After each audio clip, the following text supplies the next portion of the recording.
Hello everyone.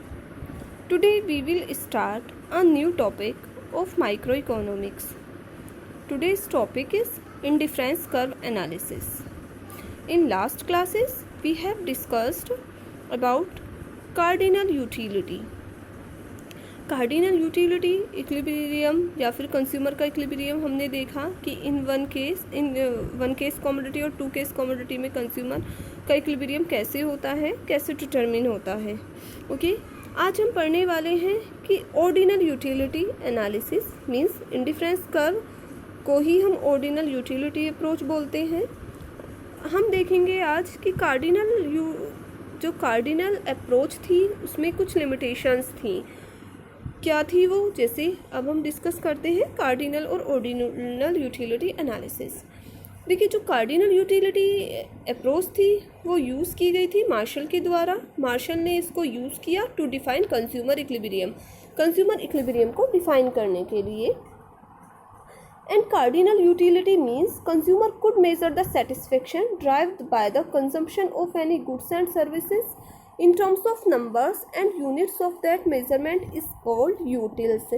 means जो cardinal utility थी वो इस assumptions पे बेस्ड थी कि utility can be expressed in cardinal numbers. जो यूटिलिटी है उसको हम एक्सप्रेस कर सकते हैं नंबर्स में, लाइक 2, 4, 6, 8 एक्सेट्रा, और it can be measured in terms of units, या फिर कि जो मेज़रमेंट की यूनिट होती थी उसको बोलते थे यूटिल्स। मीन्स मैंने एक बनाना कंज्यूम किया तो मुझे एक बनाना से 5 यूटिल्स के बराबर यूटिलिटी मिली। तो कार्डिनल यूटिलिटी बेसिकली आपकी इस अजम्पशन पे बेस्ड थी कि cardinal utility can be expressed in cardinal numbers. लेकिन जो हिक्स थे उसने इसको क्रिटिसाइज़ किया और चैलेंज किया इसके अजम्पशंस की रेलेवेंसी को। उन्होंने बोला कि यूटिलिटी को हम एग्जैक्ट नंबर में मेज़र नहीं कर सकते, it is not a realistic, ये रियलिस्टिक नहीं है। उन्होंने बोला कि for example a cup of T give us 5 units of utility, यानी कि एक कप टी का कंज्यूम किया जाए तो 5 यूनिट्स ऑफ यूटिलिटी मिलती है। एंड एक कप कॉफ़ी का ड्रिंक किया जाए तो से मिलती है 6 यूनिट्स के इक्वल।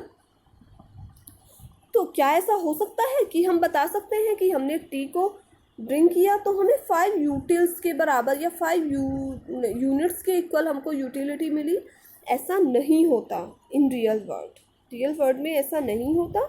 हाँ, हम ये ज़रूर बता सकते हैं कि कप के कंपैरिजन में कॉफ़ी से ज़्यादा सेटिस्फेक्शन मिलता है। तो जो हिक्स की थ्योरी थी वो इसी पर बेस्ड थी कि utility can be best be compared.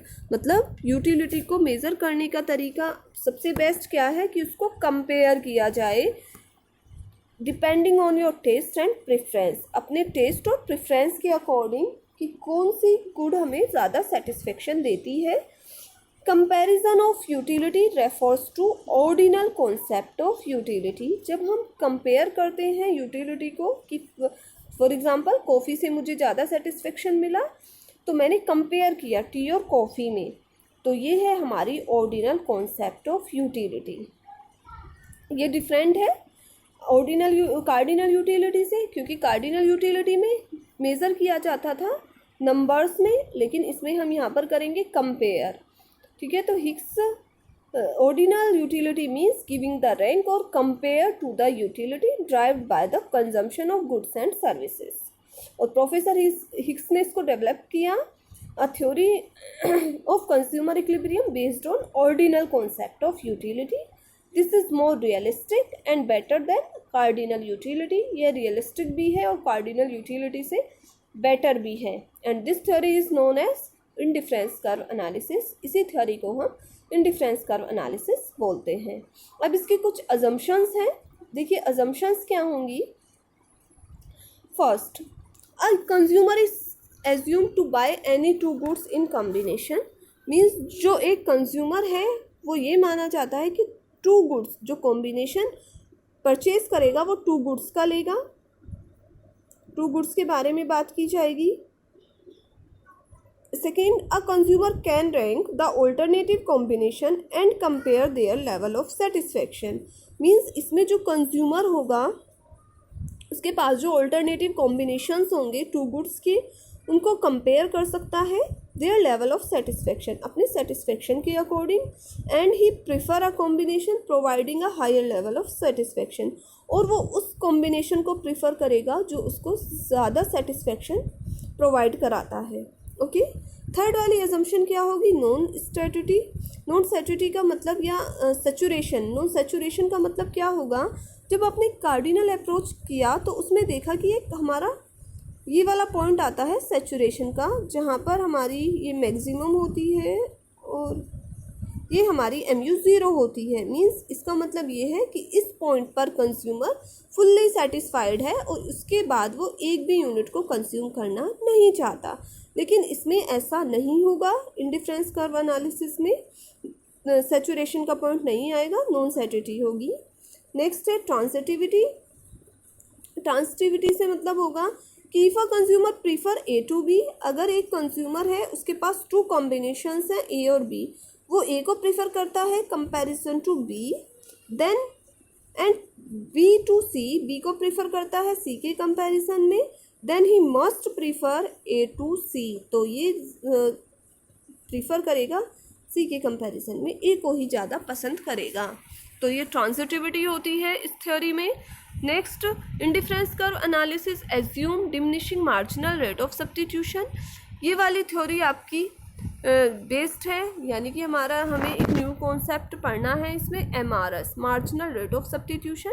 ये होती क्या है मार्जिनल रेट ऑफ सब्स्टिट्यूशन, इसको हम अभी आगे डिस्कस करेंगे। सिर्फ अभी हमें ये देखना है कि जो MRS होगी इंडिफरेंस कर्व एनालिसिस में वो कैसी होगी, वो डिमिनिशिंग होगी।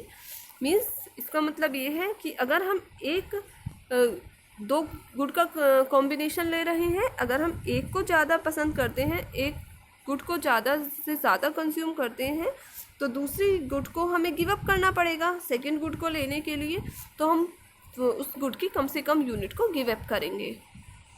नेक्स्ट, रेशनल कंज्यूमर, इसमें बात की जाती है रेशनल कंज्यूमर की। मीन्स रेशनल कंज्यूमर होता क्या है? रेशनल कंज्यूमर का मीन्स होता है कि जो एक कंज्यूमर है वो क्या चाहता है?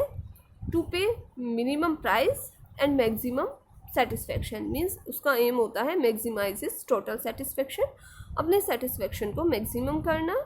And seventh assumption is price of the two goods are given and remain constant. Means जब हम टू गुड्स के बारे में बात कर रहे हैं X एंड Y की, तो जो प्राइस होगा इनका गिवन होगा और कॉन्स्टेंट रहेगा। And money income of the consumer is given and does not change. जो मनी इनकम होगी कंज्यूमर की वो भी गिवन होगी और उसमें भी कोई चेंज नहीं आएगा। तो ये है इसकी कुछ assumptions. Now come to indifference schedule या इंडिफरेंस सेट। देखिए इंडिफरेंस शेड्यूल या इंडिफरेंस सेट होता क्या है? देखिए ये वेरियस कॉम्बिनेशंस दिए हुए हैं टू गुड्स के। दो गुड है मेरे पास, ऑल्टरनेट है एप्पल एंड बनाना। मैं एप्पल और बनाना को परचेज कर रही हूँ। मेरे पास कॉम्बिनेशन है ABCDE या 1 2 3 4 5 कॉम्बिनेशंस हैं। अब मैं क्या कर सकती हूँ? एक कॉम्बिनेशन अगर मैं चूज़ करती हूँ तो मैं 12 एप्पल परचेज करूँगी एंड 1 बनाना। एंड अगर मैं सेकेंड कॉम्बिनेशन को सेलेक्ट करती हूँ, चूज़ करती हूँ, तो वहाँ पर मैं एक बनाना की यूनिट मेरी इंक्रीज़ हो जाएगी, पर मैं 4 यूनिट्स गिव अप कर दूँगी एप्पल्स की। ठीक है, वैसे ही ये वेरियस कॉम्बिनेशंस दिए हुए हैं। तो ये शो क्या करते हैं? ये शो करते हैं, इसको हम बोल सकते हैं इंडिफरेंस शेड्यूल होता क्या है या इंडिफरेंस सेट क्या होता है?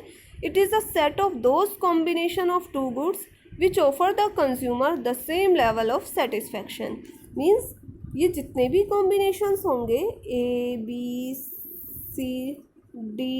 एंड E, ये सारे ही कॉम्बिनेशन एक कंज्यूमर को सेम सेटिस्फैक्शन प्रोवाइड कराते हैं। मीन्स वो एक कंज्यूमर कोई भी कॉम्बिनेशन को सेलेक्ट कर ले, 4 ले ले या फिर 1 ले ले, वो सब पे ही उसका सेटिस्फैक्शन सेम होगा। ठीक है, so that the consumer is indifferent across all the combination in his indifference set. इसका मतलब हम कह सकते हैं कि जो कंज्यूमर है वो जितने भी ये कॉम्बिनेशंस दिए हुए हैं सभी कॉम्बिनेशंस के बीच में इंडिफरेंट है। मीन्स वो कोई सा भी कंज्यूमर कोई भी कॉम्बिनेशन सेलेक्ट कर सकता है। सारे ही कॉम्बिनेशन से सेटिस्फेक्शन कैसा मिलता है, सबसे इक्वल मिलेगा। मीन्स कह सकते हैं combination A is equals to combination B is equals to combination C is equals to combination D is equals to combination D. तो यानी कि consumer is indifferent across all the combination in his indifference set. Okay, ये है हमारा indifference schedule या indifference set. Now come to indifference curve. अब आते हैं हम इंडिफरेंस कर्व पर। देखिए इंडिफरेंस कर्व होता क्या है। Indifference curve is a diagrammatic presentation of an indifference set of a consumer. Indifference curve diagrammatic presentation होता है जो हमने एक कंज्यूमर का इंडिफरेंस सेट दिखाया है। यानी कि ये क्या होगा, it is a locus of such points which show different combination of two commodity. ये डिफरेंट मतलब लोकस होता है which show different combination of two commodity, जो शो करता है डिफरेंट कॉम्बिनेशन टू कमोडिटीज़ के, and yielding the same level of satisfaction to the consumer. और सारे ही जितने भी कॉम्बिनेशन होंगे वो each combination gave the same level of satisfaction to the consumer. प्रत्येक कॉम्बिनेशन उसको एक कंज्यूमर को सेम सेटिस्फेक्शन प्रोवाइड कराएगा। Each point of the indifference curve indicate one combination of two goods. अब ईच पॉइंट क्या शो करता है, वो शो करता है टू गुड्स के बीच का combination, and each combination yield the same level of satisfaction. Now अब हम देखते हैं कि इंडिफरेंस कर्व को ड्राइव कैसे करें, क्या डायग्रामेटिक प्रेजेंटेशन है, इसको हम ड्रॉ करते हैं। देखिए ये हो गया हमारा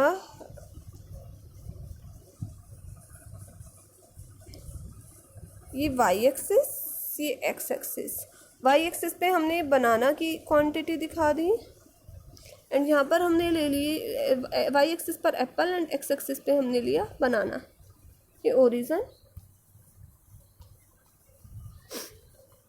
देखिए 1 2 3 4 एंड 5। नाउ एप्पल की यूनिट्स का 2 का स्केल लेते हैं 2 4 6 8 10 एंड 12। नाउ कॉम्बिनेशन ए, अगर कंज्यूमर के द्वारा कॉम्बिनेशन ए सेलेक्ट किया जाता है तो वहाँ पे क्या कर रहा है, वो 12 यूनिट्स परचेज कर रहा है एप्पल की, और 1 यूनिट ले रहा है वो बनाना की। सेकंड कॉम्बिनेशन, इसको हमने दे दिया नाम ए, एंड सेकंड वाला कॉम्बिनेशन जो होगा 1 यूनिट एप्पल की इंक्रीज की, यानी कि 2 units of banana and Apple 8। Third वाला कॉम्बिनेशन रिप्रेजेंट करता है 3 बनाना एंड 5 एप्पल्स। फोर्थ कॉम्बिनेशन यानी कि ये हो गया बी, ये सी, एंड डी पे क्या होगा, 4 यूनिट्स हो गई बनाना एंड 3 हो गई आपकी एप्पल, एंड 2 फिफ्थ पर 5 यूनिट्स बनाना की और 2 एप्पल्स की। तो अगर हम इन सारे ही पॉइंट्स को एक दूसरे से मिला देते हैं तो हमारा ये ड्राइव हो गया आईसी कर्व।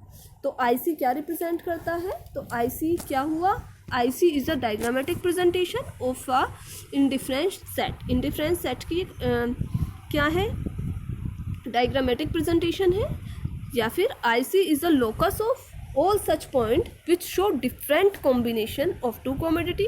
क्या रिप्रेजेंट करता है IC curve, IC curve represent करता है different combination of two commodities and yielding the same level of satisfaction to the consumer. और इसमें जितने भी कॉम्बिनेशंस होंगे A B C D E, जितने भी कॉम्बिनेशंस होंगे वो कोई भी कॉम्बिनेशन को सेलेक्ट कर ले, सारे ही कॉम्बिनेशन एक कंज्यूमर को सेम सेटिस्फेक्शन प्रोवाइड कराते हैं। तो ये होगा हमारा indifference schedule, indifference curve. Okay,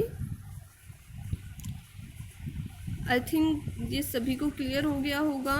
ये इंडिफरेंस कर्व है, देखिए IC1 ABC कुछ कॉम्बिनेशंस दिए हुए हैं, तो यहाँ पर बनाना और एप्पल की कुछ क्वांटिटीज़ दी हुई हैं। जैसे जैसे वो बनाना, एक कंज्यूमर बनाना की ज़्यादा यूनिट्स को कंज्यूम करेगा, वैसे वैसे एप्पल्स को वो गिव अप करता चलेगा ज़्यादा यूनिट्स बनाना की कंज्यूम करने के लिए। Now come to monotonic preferences. Monotonic preferences also a characteristic या अजम्पशन ऑफ इंडिफरेंस कर्व। देखिए होती क्या है monotonic preference. Monotonic preference means that a rational consumer always prefer more of a commodity as it offer him a higher level of satisfaction। Means जब एक rational consumer के बारे में हम बात कर रहे हैं तो रेशनल कंज्यूमर क्या चाहेगा, एक ऐसा कॉम्बिनेशन सेलेक्ट करेगा यानी कि prefer more of a commodity as it offer him a higher level of satisfaction. More of a commodity, एक कमोडिटी को ज़्यादा पसंद करेगा क्योंकि वो उसको हायर लेवल ऑफ सेटिस्फेक्शन, ज़्यादा सेटिस्फेक्शन देंगी। देखिए a rational consumer will always prefer more goods to less. एक रेशनल कंज्यूमर, सपोज करिए आप ही हैं, आप क्या करेंगे, एक गुड की ज़्यादा यूनिट्स को प्रीफर करेंगे या कम को। Obviously more goods to less always prefer की जाती हैं एक कंज्यूमर के द्वारा कि ज़्यादा गुड्स कम के कंपैरिजन में। Thus if there is one bundle with more of both goods then the second bundle the consumer always prefer to consume the first bundle. Means क्या है इसका, अगर एक बंडल दूसरे बंडल से ज़्यादा है, ज़्यादा बड़ा है, यानी कि उसमें ज़्यादा गुड्स हैं, तो ऑब्वियसली आप फर्स्ट बंडल को चूज़ करेंगे, प्रिफर करेंगे। Even if one bundle contain the same of the first good but more of the other good then the second bundle, a consumer will prefer the first bundle. अगर एक consumer है, उसके पास suppose करिए 2 bundle हैं A and B. A bundle में क्या हुआ कि कुछ गुड्स हैं 5 एंड 4, 2 कमोडिटी की, एंड बी में क्या हुआ कि बी में है आपकी 5 एंड 2। तो आप क्या करेंगे, ए बंडल को चूज़ करेंगे या बी को चूज़ करेंगे? ऑब्वियसली ए को चूज़ करेंगे क्योंकि इसमें एक गुड की तो सेम क्वांटिटी है, बट जब दूसरी गुड है उसकी क्वांटिटी क्या है, वो ज़्यादा है दूसरे वाली से। तो आप किसको चूज़ करेंगे, फर्स्ट वाली बंडल को चूज़ करेंगे। This is called the concept of monotonic preference. इसी को मोनोटोनिक प्रेफरेंस कहा जाता है। इसका मतलब ये होता है कि एक कंज्यूमर उस बंडल को प्रिफर करेगा या फिर उन गुड्स को चूज़ करेगा जिसकी क्वांटिटी ज़्यादा होगी कंपैरिजन टू अदर जिसमें लेस क्वांटिटी है। ओके, आज के लिए सिर्फ इतना ही। नेक्स्ट वाली क्लास में हम देखते हैं इंडिफरेंस मैप क्या होता है और उसकी कैरेक्टरिस्टिक्स। Okay, thank you.